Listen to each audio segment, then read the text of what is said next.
নমস্কার বন্ধুরা, চলে আসলাম আবারও আজকে একটি নতুন ব্লগ নিয়ে। দয়া করে সাবস্ক্রাইব করে চ্যানেলটি পাশে থাকবেন।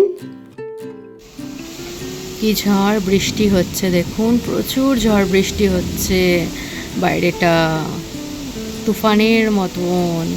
কি সিচুয়েশন, এই সকাল থেকে প্রচুর রোদ আর এখন ঝড় বৃষ্টি শুরু। দেখছেন কি কন্ডিশন, দেখছেন তার মধ্যে বাজও পড়ে যাচ্ছে এই ঝড় বৃষ্টিতে। তাই ভাবলাম আপনাদের সাথে একটা রেসিপি শেয়ার করি, ভেটকি মাছের ফিশ ফ্রাই, মানে যেটা ফিশ ফ্রাই আমরা বলি, বা অনেক জায়গায় আবার ফিশ কাটলেটও বলে। তো ফিশ ফ্রাইটা বানাচ্ছি, আপনাদের সাথে শেয়ারও করছি। ভেটকি মাছের ফিলে কেটে আনা হয়েছিল বাজার থেকে, এরপরে কি ওটাকে জল দিয়ে ধুয়ে রাখা হয়েছিল। জলটাকে আমি কি করছি, একটা টিস্যু নিয়ে, দুটো টিস্যু দিয়ে ভালো করে জলটা গায়ের উপর থেকে আমি ভালো করে শুকিয়ে নিচ্ছি। শুকিয়ে নিয়ে প্রত্যেকটা ফিলেকে রাখলাম একটা বাটির মধ্যে। অল্প পরিমাণে লেবু কেটেছি, খুব অনেক জায়গায় ফিশ ফ্রাই খেয়েছি, দেখছি লেবুর টক প্রচুর হয়, তাই জন্য আমি ভেবেছি যে না, অল্প পরিমাণে দেবো যেটুকু দরকার। এটা কী হয় বলতো, ভেটকি মাছের মানে আষ্টানি গন্ধটাও চলে যায়, আর ভালো করে বেশ ওর ভেতরে নুন, লেবুটা আর গোলমরিচের গুঁড়োটা দিয়ে রাখলে পরে স্মেলটা যায়, তার সাথে ওর ভেতরে খুব সুন্দর নুনটা ঢুকে থাকে, আর মাছের স্বাদটাও বাড়িয়ে দেয়। ওই কারণে লেবু দেওয়া। আমি একটু নুন ছড়িয়ে দিলাম ওপর থেকে, অল্প পরিমাণে দেবো, কারণ কি অনেকবার তো অনেকগুলো প্রসিজার, সেখানে নুন যাবে, তাই জন্য বুঝে নিয়ে আমি নুনটা ছড়ালাম। এরপরে একটু গোলমরিচের গুঁড়ো দিয়ে দেবো। আপনারা চাইলে এখানে সাদা গোলমরিচের গুঁড়ো ইউজ করতে পারেন, আমি কালো গোলমরিচের গুঁড়ো ইউজ করেছি। দিয়ে ভালো করে হাত দিয়েই মাখিয়ে এটাকে রেখে দেবো। এই ম্যারিনেটটা করে রেখে আপনি আধা ঘন্টা পর হোক কি 1 ঘন্টা পর হোক, আপনি আবার আরেকটা ম্যারিনেশন রেডি করে ওটাকে দেবেন। সেকেন্ড ম্যারিনেশনের স্টেপটা বলছি। তা আমি এটা ম্যারিনেট করে 2 ঘন্টার মতন রেখেছিলাম, তাতে এর ভেতরে ঢুকে গেছে, অনেকক্ষণ টাইম লেগেছে। সকাল সকাল এটা করে রাখবেন, তাহলে বিকেলে স্ন্যাক্স হিসেবে খুব ভালো লাগবে। এই ঝড় বৃষ্টির দিন, এখন প্রায় বিকেলবেলা ঝড় বৃষ্টি হচ্ছে, আপনারা সুন্দর এটা করে খেতে পারেন বাড়ির লোকেরা। ইভেন কি আপনারা যদি পুরো রেডি করে এটাকে রেখে দেন না, তাহলে বিকেলবেলা ইচ্ছা করলে বের করে আপনারা ভাজা করে খেতে পারবেন। এখানে আমি সেকেন্ড ম্যারিনেশনের জন্য অল্প ধনেপাতা, 2 কোয়া রসুন আর কাঁচা লঙ্কাকে একটু বেটে নিচ্ছি। একেবারে মিহি বাটবো না, একটু যাতে হাতে লাগে, যেটা দরদরা বলা হয়, ওরকম নিয়ে নিলাম। নিয়ে যে 2 ঘন্টা পরে আবার এসে গেছি, ম্যারিনেশনটা করা আছে দেখুন, লেবুর ম্যারিনেশনটা, লেবু আর গোলমরিচের। এইবারে আমি ওই ধনেপাতা, রসুন আর কাঁচা লঙ্কার পেস্টটা দিয়ে দিচ্ছি। পেস্ট বলবো না, একটু দরদরা বাটা আছে, ওটা দিয়ে ভালো করে মাখিয়ে আবারও ওই 2-3 ঘন্টা রেখে দেবো। যদি তার চেয়ে বেশি রাখতে পারেন রাখবেন অবশ্যই। এরপরে এইটা করে নিয়ে, এইটা লাস্ট ম্যারিনেশন। এরপরে এটা ডিমের গোলায় যাবে, ব্রেড ক্রাম্পসে যাবে, আর ফ্রাই হবে। এমনি ভেটকি মাছ সফট, তার মধ্যে পাতলা করে কাটা থাকে, খুব তাড়াতাড়ি সিদ্ধ হয়ে যায়, টাইম লাগে না। এই দেখুন কি সুন্দর করে ম্যারিনেট করে নিয়েছি। এমনি করেই দেবেন, এক্সট্রা থাকবে বলে এক্সট্রা নিয়ে ওটা দেবেন তা নয়, তাহলে আপনাদেরই লস হবে, জিনিসটা খারাপ হবে খেতে। এমনি করে ম্যারিনেশন করে রাখবেন। আমার কাছে ব্রেড ক্রাম্পস ছিল না, আমি হাজব্যান্ডকে বললাম টোস্ট নিয়ে আসো। ও দেখুন নিয়ে এসেছে এই টোস্টগুলো। আমি এবারে এটাকে ভেঙে নেব।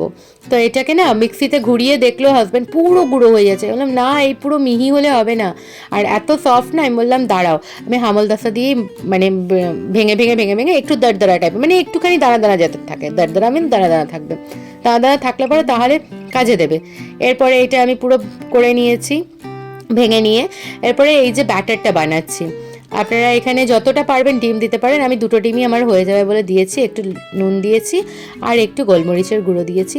ভালো করে ম্যারিনেশন না, ডিমের গোলাটা ভালো করে গুলিয়ে নিয়েছি।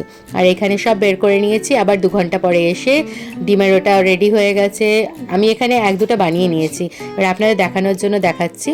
এই যে বার করলাম ফিলেটা, অমনিই থাকবে, জাস্ট ডিমের গোলায় ডুবাবো, ব্রেড ক্রাম্পসের গুঁড়াতে ভালো করে লাগাবো, লাগিয়ে নিয়ে তারপরে এটা আপনারা যতটা পারবেন কোট দেবেন। আমি 2টো কোট দেবো, কারণ বেশি কোট দিলে না মোটা হয়ে যায় কোটটা, তখন ভালো লাগে না। ওই কারণে আমি একটা কোট দিলাম। আর চাইলে আপনারা বাঁ হাতটা ইউজ করতে পারেন। আমি দেখলাম না আমার হয়ে যাবে, তাই জন্য আমি ডান হাত দিয়েই করলাম। আবার একটা ডিমের গোলায় দিলাম, যাতে সেকেন্ড কোট দেবো বলে। এরপরে ভালো করে আমি ব্রেড ক্রাম্বসটা ছড়িয়ে নেব ওপর দিয়ে, এদিক ওদিক সাইডগুলো লাগিয়ে নেব। এরপরে আমার কাছে একটা বুচারি নাইফ আছে, বা আপনারা চওড়া কোনো নাইফ বা ছুরির সাহায্য বা অনেক সময় খুন্তি হয় না, খুন্তির সাহায্যেও আপনারা এটা শেপ দিয়ে নেবেন, ভালো করে শেপ দিয়ে নেবেন। নিয়ে এটা এবারে উঠিয়ে না আপনারা পারলে টিফিন বক্সে কিছুক্ষণের জন্য ফ্রিজে রেখে দিতে পারেন, আধা ঘন্টা 1 ঘন্টা। আপনারা অন্তত 2-3 দিন স্টোর করে রাখতে পারেন। বিকেলবেলা ইচ্ছা করলে বার করলেন, আর তেল গরম থাকলে ফ্রাই করে দেবেন। আমি তখনই বানিয়ে আর তখনই মানে খাওয়া হয়েছে আমাদের আর টাইম পাইনি। আমি থালাটা এনেছি, তারপরে মনে পড়লো না এই থালাটা না, অন্য আরেকটা থালায় নিয়ে আমি উঠাবো, উঠালাম, কারণ আরেকটা থালা বের করে রেখেছিলাম। এরকম পরপর আমি বানিয়ে নিয়ে এই দেখুন সুন্দর করে গুছিয়ে নিয়েছি। পরপর গুছিয়ে নিয়ে এরপরে তেলটা গরম করব আর ভাজবো।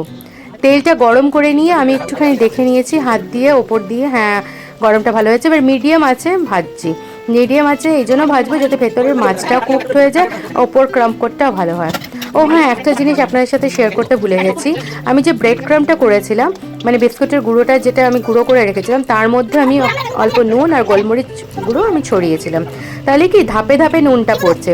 এক তো লেবু আর লেবুর মিশ্রণে ছিল, তারপরে আবার ডিমের গোলাটায় ছিল, তারপরে আবার এইটা ব্রেড ক্রাম্বসের এটা। নয়তো কি বলুন তো, ওপরের যে খাস্তাটা খাবেন না, ওটা মনে হবে নুন নেই, আলু না লাগবে, তাই জন্য নুনটা দিয়ে দিয়েছি। এবার পরপর ভেজে নিচ্ছি, ভেজে নিয়ে সুন্দর চায়ের সাথে সার্ভ করা হবে। আর এইটা ভাজতে ভাজতে আমার হাজব্যান্ড লাস্টে আমাকে বললো, হ্যাঁ গো ফিশ কবিরাজি কখনো করেছো? আমি বললাম না করিনি। তো আমি দেখেছি প্রসিডিওরটা, বলছে খেয়েছো? আমি বললাম না খাইনি। তখন বলে করবে? বললাম ডিম তো একটাই আছে, বলে দেখো না যদি হয়। বললাম চলো ঠিক আছে ট্রাই করছি। অ্যাকচুয়ালি ফিশ কবিরাজিতে না প্রসিডিওরে সেম থাকে, কিন্তু ডিমটা অনেকটা লাগে। 2-3টা ডিমের এরকম করে না ভুজিয়া টাইপ, মানে এরকম লম্বা লম্বা করে ছেড়ে দিতে হয়, ঝুড়ি ভাজা টাইপের ছেড়ে দিয়ে তার মাঝখানে আপনাকে কাটলেটটা দিতে হবে, তার ওপরে সাইডে আবার আপনাকে ঝুড়ি ভাজাগুলো সাইড দিয়ে করে দিতে হবে, মানে উপরে উঠিয়ে দিতে হবে। আর তেলটা একেবারে ভালো মতন গরম করে রাখতে হবে। লাল করে যখন হয়ে যাবে তখন এই দেখুন কবিরাজিটা রেডি। এটা ওপরটা ডিম আর ভেতরটা হচ্ছে কাটলেট। চলুন টাটা, আজকে এই পর্যন্তই।